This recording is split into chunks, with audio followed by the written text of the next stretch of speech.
Howdy all, my name is Chuckle Clown, and today I'll be giving my race review of the 2025 24 Hours of Daytona.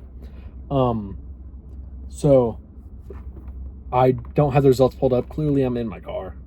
I understand the window's really see-through, but it's there. So I'll just be giving my thoughts and opinions on it, and what I think could be better, and how I've thought about the racing. So yeah, first off, my picks for the race, none of them ended up winning. I had in GTD, I had the number 12, or 13 maybe. No, because I think 13 might have won or finished up high. I think I picked the 12. GTD, I didn't really care about. GTD Pro, I went Rexy. LMP2, I went Spike. And since there's no 01 Cadillac this year with Bourdais. And I'm glad that Bourdais won in his class. I'm a huge Bourdais fan. He's one of my favorite racers ever. He's such a good guy and so cool. And I hope to get to see him this year if I get to go to the Indy race. But and then so I picked Spike. I'm an AO racing fan. No 01 Cadillac, so instead I went with Dixon's car. I wanted the 60 to win. The 60 was this close to winning, but Porsche Penske takes it. And then obviously Bourdais took it, and then a Mustang won, and I forget who else won. But I think this year had a lot of action. One of the best 24-hour races I've ever watched.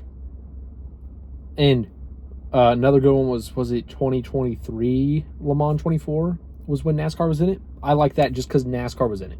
That was cool. There were issues throughout the night this year, which was great. I feel like last year there wasn't action throughout the night. That's how I fell asleep. And I'm not saying at 2 a.m. I need there to be a huge wreck. All I'm saying is that, hey, I wouldn't mind seeing some entertaining races, or seeing some entertaining coverage of the races, like during the night segments. And I think another thing that IMSA should look into, and yes, they only have the one 24-hour race. I wish they had more. I love 24-hour races. They're so fun to do. Pulling an all-nighter is very fun to do, especially when you have buddies who are watching the race too. It's a unique experience that you don't get with any other sport. And that's what I love about IMSA, is the endurance racing. I love the Grand Prix too. I love IMSA. It is one of the purest forms of motorsports. But the coverage could be better. And part of that is NBC in general. But what I want to see this year, for as long as we can, is I want to see Lee Diffie covering races. There should be no reason, if you have Lee Diffie available, that he's not doing the coverage on a race. Yeah, you know what I'm saying? Even when the NASCAR season starts, if they're in a similar area to Diffie, get Diffie on there.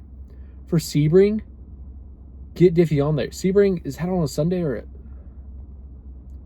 not Sebring? Oh yeah, Sebring too. That's in like a month, I think. I don't want to have that backwards. I don't think I do. For Long Beach, get them on there. Everything up till when NASCAR takes NBC, Diffie should be on the coverage for IMSA. And then for Road Atlanta, get him on there. Diffie will do the coverage. I mean, obviously only if he wants to. I don't want Diffie to be burnt out. But he's one of the best announcers in the game. And I think that is someone who you need to use the talent of. And them getting one last hurrah with Hinch and Townsend, because they didn't really get a proper send-off, in my opinion, at Nashville. That was amazing. They got their last moments at NBC before they transfer over to Fox, which was excellent. But when this race, kicks off the motorsport season, I think the only other motorsport that started is Stadium Motorcycle Tour, which I'll watch that because I had Peacock. So I'll watch those races unless then the race is on, and Monster Jam's already started. But what I will say is there was a lot of action overnight. There wasn't many huge wrecks. There was the one big one, but no one got hurt this year, which is excellent. But we just need, IMSA just needs to either introduce another series, because GTD Pro, I love that they start together, but they don't need to be two different series unless you're going to make different, like, major differences in the specs. They don't need to, you know what I think you get what I'm trying to say here. You don't need it to be the same car.